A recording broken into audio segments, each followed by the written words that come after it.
कधीच नाही चुकणार तुमचे फेवरेट टीव्ही शोज झी5 सोबत, तेही एकदम फ्री।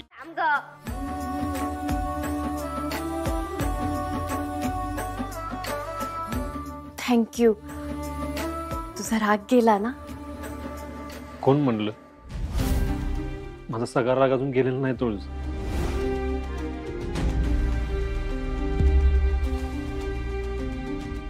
तुम्हाला वचन दे, इथनं पुढं डॅडींच्या आणि माझ्यामध्ये येणार नाही, त्यांच्यावर संशय घेणार नाही, कधीच कसलाच बिनबुडाचा आरोप करणार नाही।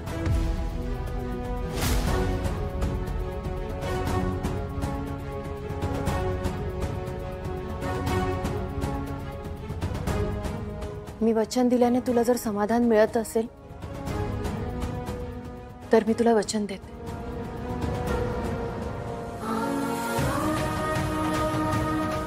यापुढे माझ्यामुळे तुझ्या आणि डॅडींच्या नात्यात कुठलाच कडवटपणा येईल असं मी काही करणार नाही। दादा, केक राहिला तोवर खाऊन घे, नंतर माझी गॅरंटी नाही, कळलं? सूर्या, तुला नाही माहित तू मला कसल्या चक्रव्यूहात अडकवलंस।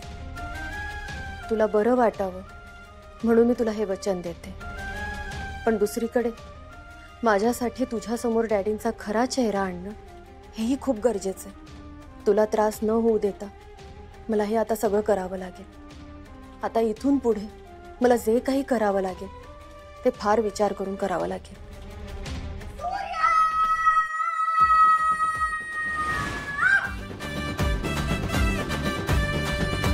मला शब्द दिला होतास ना तू, कंदीपेढे खायला येशील म्हणून?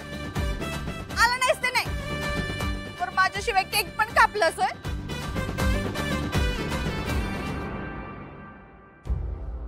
चिरंजीव, आता तरी कामगिरी फत्ते केलीत का परत काहीतरी नवीन घोळ घातला?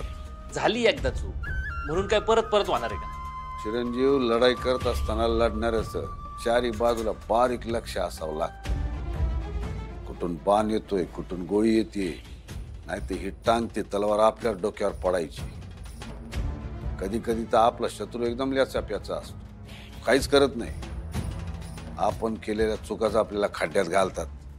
तोच खड्डा बुजवून आलोय।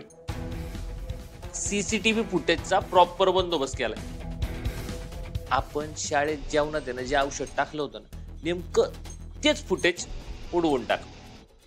आता कुणाला बी काय बी कळणार। तर इथून पुढे गुन्हा करताना गुन्हेगाराच्या डोक्याने विचार करायला शिका, म्हणजे असं नंतर पुरावे नष्ट करायची गरजच पडणार नाही। शिरतय का डोक्यात?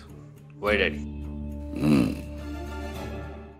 झी5 ॲप डाउनलोड करा आणि पहा सर्व एपिसोड्स एकदम फ्री।